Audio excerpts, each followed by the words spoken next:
In this video I would like to talk about my relationship to books and explain the reason why I have published my entire library in the previous video. And this video will be structured in 5 parts. I give you the broad structure of the video so you can look down below the structure and you can skip the passage which does not interest you and go directly to the point which might be of interest. So in the first part I will talk about my personal relationship to books, and this is maybe not the most interesting parts of the video, so you can probably skip to the second part, which will be about book burnings, or what we call autodafé. I'm not sure that there is the same word in English, the idea that one burn books, and I will explain why it is a very serious action. In the third part, I will talk about intellectual rape, cognitive rape, and how it is also a very violent act. In the fourth part, I will explain that if one was capable of understanding the 3 or 5 or 10 books which are the most important for a person, one would be able to know pretty much everything about this person. So this illustrates the power of books and intellectual understanding. And finally, in the fifth part, I will mention the purpose of my sharing books with the viewers of this channel, which are potentially anyone on the internet. And I will ask myself questions about the nature of language. So this is the formal structure, and you can see the timeline, so to speak, in the description below. And now I will begin by commenting the first part. So, my personal relationship to books. Until the age of 17, I had almost not read any book except those mandatory reading in school, and the only exception might be the Harry Potter series, but I was not a great reader. And during my entire school years, from 5 years old to 17 years old, I remember one book that I truly enjoyed, a mandatory reading. It was Le Cid by Corneille, which is a French play. And I studied this when I was 14, I guess, and it was really beautiful and beautifully written and intense, and it's superb writing. One of the greatest French plays ever written, I guess. When I left school at age 17, I felt degradation and lack and shame. So I remember that I decided, it was probably when I was 19, to buy books about philosophy, because I felt a lack, because I had never taken any philosophical class. It is still true to this day. I never had any philosophical class. And I felt a lack because I did not even know what philosophy was, but it had some sort of prestige in my mind, and I felt degradation for not having had the opportunity to study like the other people of my age. So I bought books about philosophy, and I remember buying a book by Nietzsche, which I didn't know who he was, but I guess I knew his name. It was The Twilight of the Idols, I guess. And I remember that I did not understand anything. But really, I didn't understand anything. I did not even understand what he was talking about, the references. It was unintelligible. I did not understand anything about this book. It was, very strange. Later, I started when I was 19, to read for gaining knowledge in the topics that I was interested back then, namely soccer. I was a decadent Westerner, I guess. I was interested in soccer, and I read lots of books to try to understand better, to have a cognitive understanding of the sport that I liked. And in 2013, when I was 21, I had my first artistic emotion by reading a book. It was the first time that literature really became magical, because it brought me into I wouldn't say another dimension, but I was awakened to the power of literature. And I had never experienced this feeling in my entire life. And it was by reading Steinbeck, John Steinbeck. And that's when I understood that the educational system had failed, because I had spent 12 years in compulsory education with hundreds of hours of teaching of French or literature, and it had failed to give me the interest in reading. So that was kind of defeating the point. If you leave the educational system without ever feeling the will or the need or the desire to read books, that's a problem, I guess. I started to read Hemingway, Steinbeck, and Dostoievski because Sawyer, in the TV show Lost, was always talking about these authors, and I thought he was a cool character, and I wanted to be cool like him, so I read the same authors that he did, and I remember enjoying Hemingway and Dostoevsky also, but these were my first intellectual literary experiments. And then towards 2013, I guess, when I was 21, I realized that I was wasting my life because I was living isolated. I was afraid of going out. I had kind of health problems. I was depressed. I was anxious. I was isolated. And I realized that I was wasting my life, and that people my age were having fun outside and I wasn't. But then I realized that more than the fact of having a social life and going to parties and enjoying oneself, what I really lacked was a sense of being worthy intellectually. I felt degraded, stupid, worthless. I felt ashamed because I had no degree, I had no intellectual recognition, and it was a suffering for me. So I started to develop a kind of fanatical will to accumulate knowledge because I felt so degraded and stupid. So I tried to compensate by accumulating more and more knowledge, and from 2013 onward, I lived almost my entire life in a library, basically reading books all the time, every time I could, and accumulating knowledge and data and gathering information. And because I felt this primordial sense of degradation, of being stupid, whereas the people my age had degrees and a higher education, and yeah. That's my personal history with books. Then, the second part. It was probably in 2017 or 18. I was starting to become aware of the JQ, starting to read far-right authors. And there was this French writer who said that the reason why so many young whites are left-wing or leftist is because their libraries are full of Jewish books, and they are not aware of this. And when I was starting to become aware of the Jewish question, I looked at my library and I realized that he was correct, that most of the books that had influenced my then leftist worldview were written by Jewish authors.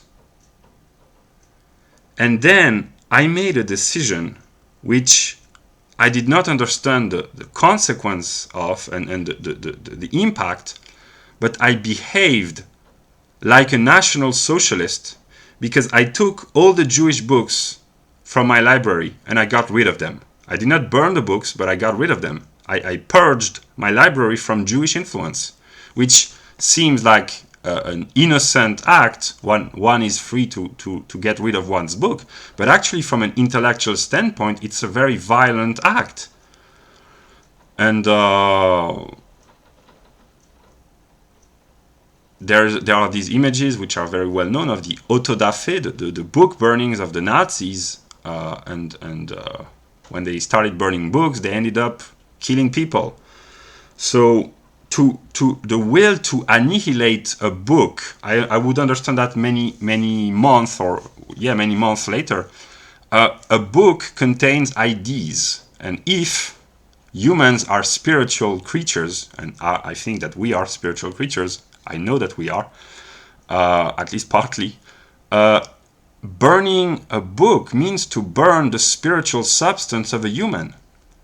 And there are these people, I don't know if probably still exist, but who make provocations on the internet by burning sacred books, whether the Bible or the Quran, or maybe they burn conservative books or communist books, I don't know, but it seems innocent, but it's a very deep provocation, because you are symbolically burning the spiritual substance of a people.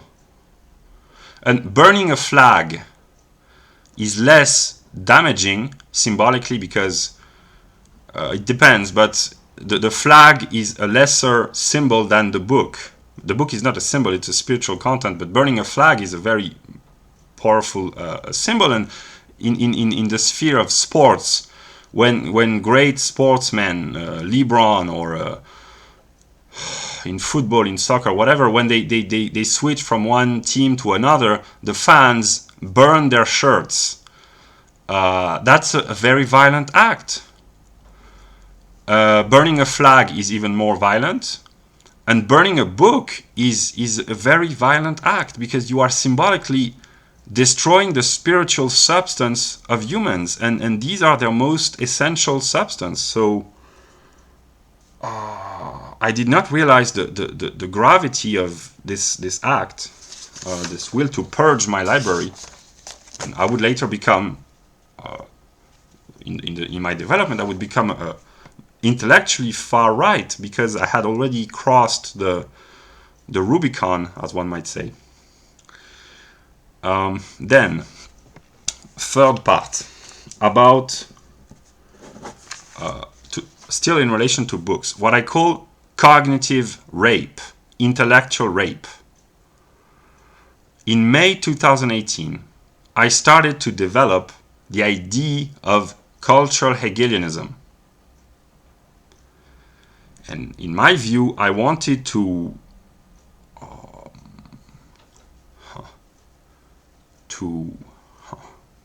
abolish the world, and to adopt a cognitive perspective on the world. It was not very clear in my mind, but I kept repeating to myself that ideas are more real than what people call reality.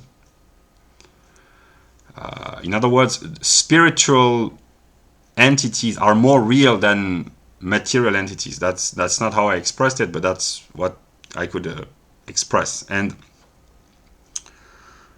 I was starting to realize that the songs that people love, the music, the movies that they love, the books that they read, these express very deep truth about who they are. Because a creation of the mind is born twice, to speak like Hegel. Because in the view of Hegel, the material world is the reflection of spirit. And when we think and create intellectual ideas and representation, in art, for instance, it is the reflection of a reflection, so it has a higher value.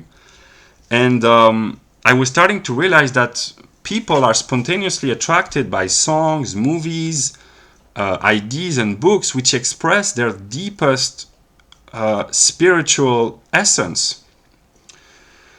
And at the same moment, I fell in platonic love with a girl, which was the first time that had ever happened to me. I understood her ideas, and the cognitive recognition of her ideas made me experience the feeling of love. It was platonic love. There is no other word. This is what we call platonic love. It means to fall in love with another person because you understand her ideas. And this is what happened to me. And I felt the need or the will or the desire would be the proper term. I felt the strong desire to penetrate her mind and to study her favorite books, to interpret her favorite songs. I wanted to know everything about her intellectual life. And I was starting to develop a worldview, a cognitive worldview, in which a woman was a free-staged being, so to speak. There was, in the material realm, the vagina of a woman. That's what makes a woman be a woman. In the middle, there was the heart of a woman, which is material but connected to the realm of emotions, so it's an intermediary.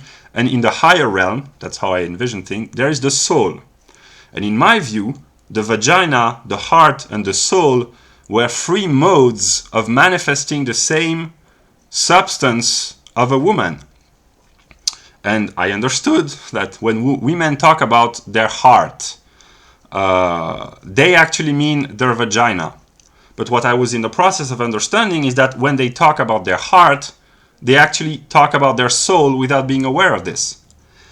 And this was the worldview that I was envisioning, that the free modes of being of a woman, as a woman, I mean, were free modes of the same substance. So it's kind of a Spinozian, Hegelian view. It was not clear, but there was this idea that vagina, heart, and soul were kind of the same in different realms, that the soul was the highest realm, so to speak. And that, in my view, real sex was cognitive sex, namely the idea that the purpose of sex was not to put your penis in the vagina of the woman that you desire, but to put your mind in her soul.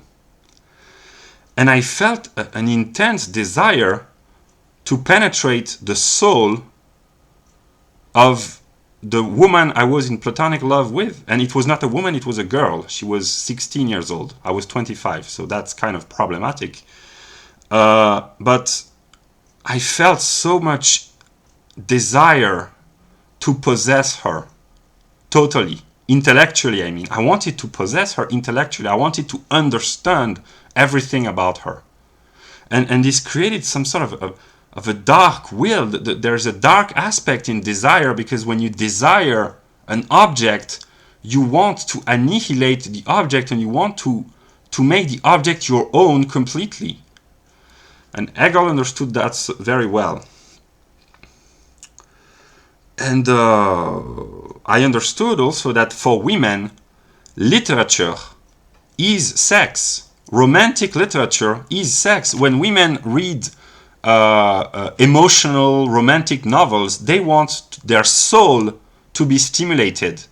They want their soul to be penetrated and played with by the talent of the writer.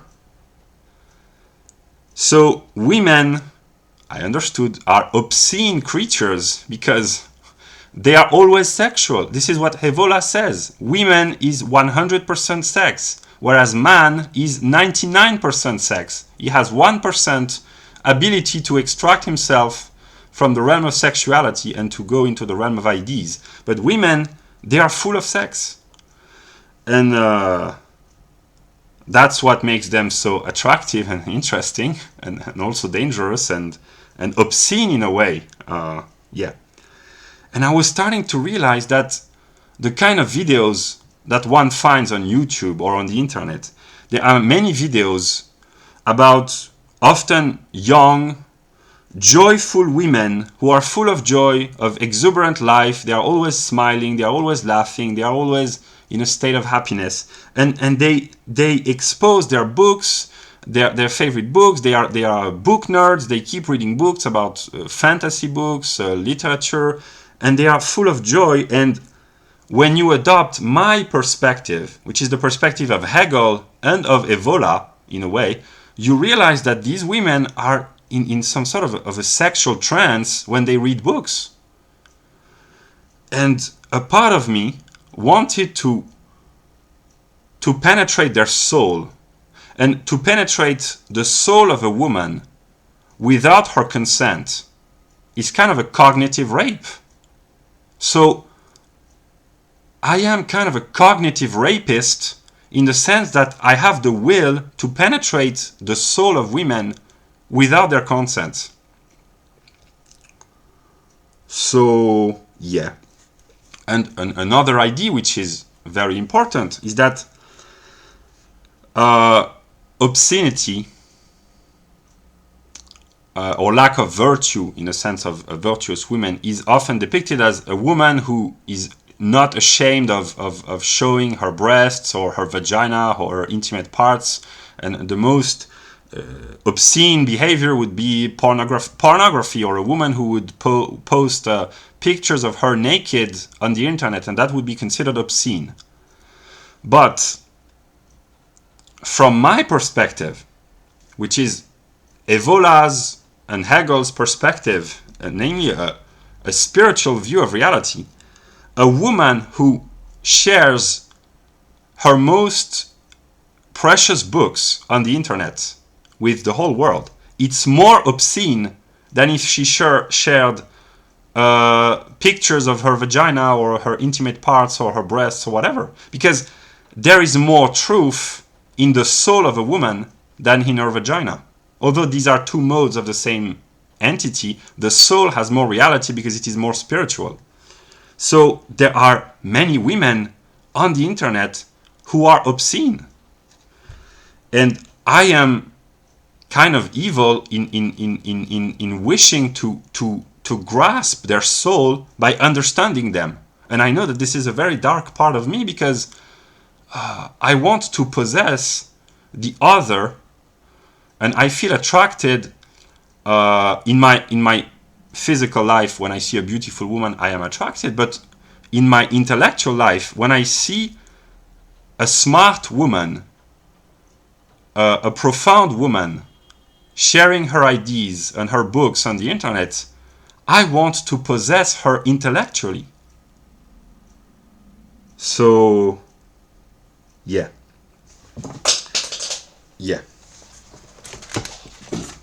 And the reason why I posted and shared with the whole world a list of all my books is to accept myself, to be naked, to reveal my intellectual substance, and to allow others to see through me.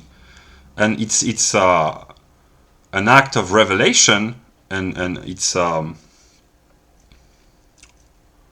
kind of stupid, but at the same time I try to be honest, and I give the other the opportunity to try to penetrate my own soul and my own mind. And fourth part, I believe that if one knew the 10 books or the 5 books or the 3 books which are the most important to a person, male or female, or the 3 authors, it's not the number, it's the idea that with a restricted knowledge about the most important, most valued, most precious books of a person, if you understood these books perfectly, you would understand this person perfectly. And I can share, I have already shared with you, whoever you are, my most precious books in previous video. I say that the book which really for me is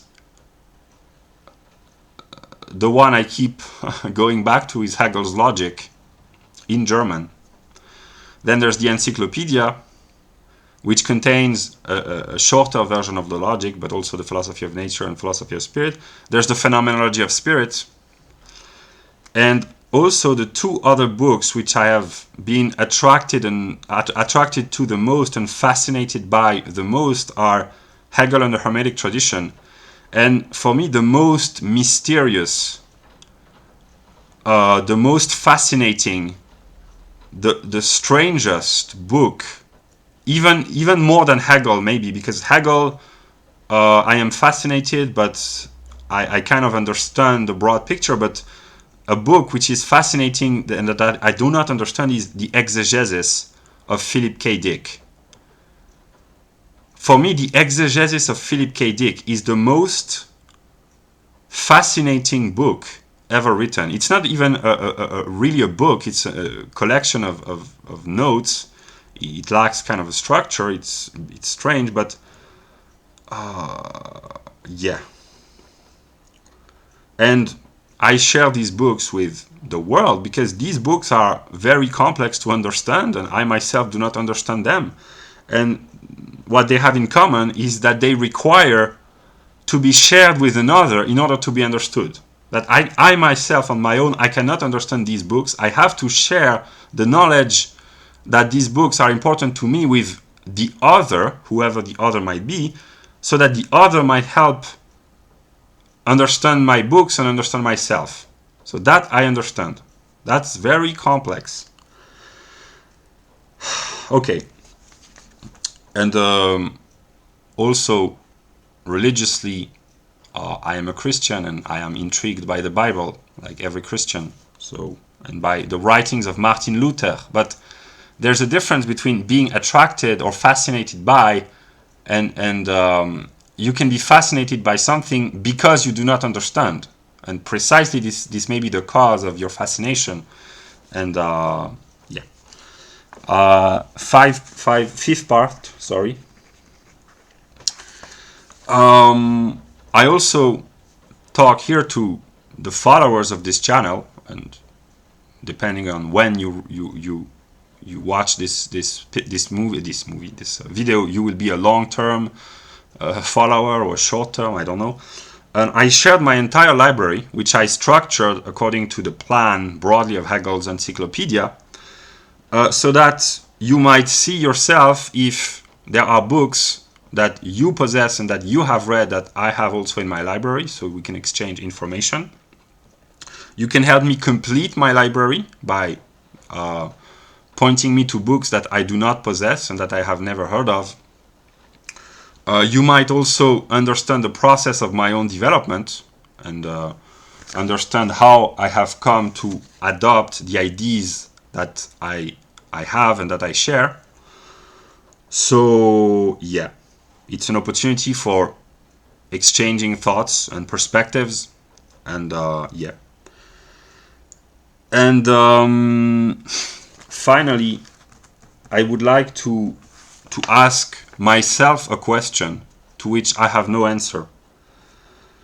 I wonder, is my worldview shaped by the structure of the Indo-European grammar? Because I can speak more or less 3 languages. I speak French, I speak English, I can speak German, not very well, but I can understand German and speak a little bit of German, and I can read partly Latin and ancient Greek, which I have studied not thoroughly, but partly. So these are the kind of 5 languages which are vaguely intelligible, at least vaguely intelligible to me. And I also, in my life, I briefly, for a few weeks, not more, studied Spanish and Russian, but I don't remember anything. So all the languages that I have ever mastered partly or studied or been in contact with have been Indo-European languages. And I wonder if my entire worldview would not be shaped by the grammar of the Indo-European language. There's a very strong correlation between the structure of grammar and the structure of logic. Hegel knew this. Bertrand Russell, when he tried to reshape and restructure logic, understood this. And I wonder if Hegel's logic might be translated in the language of the Chinese, for instance, or the Australian Aborigines, or the so-called primitive tribes which have preserved their native language and which do not even have. I know that there are tribes who do not have the word to express, I think, the you or the we, I don't know, but they have a collective way of thinking. So I wonder, is it potentially possible to translate Hegel's logic in every language? And do I think through my grammar, or is logic absolutely independent from all grammars? That's a question to which I have not yet answered, because I will conclude briefly, but Hegel himself said that the German language is particularly adapted to speculative logic, and the Greek language was also particularly adapted. And the reason, maybe the reason why the English have not produced great philosophers is because the English language is not capable of expressing speculative truths. That's a possibility. And there's a very strange relationship that I have with Hegel's logic, is that I speak French and English much better and much more fluently than I do speak German, but nonetheless, I feel more comfortable reading the logic in German, because it was written in German, and my lack of mastery of the German language is compensated by a higher fluency and a higher faithfulness to the original meaning of the word. So I can understand why the Muslims would say that if you do not speak Arab, you cannot read the Quran, because I would say if you do not speak German, you cannot read Hegel's work. And so that's kind of ironic. And yeah, the relationship between language, logic, and reality is a deep mystery, to which I have no answer. But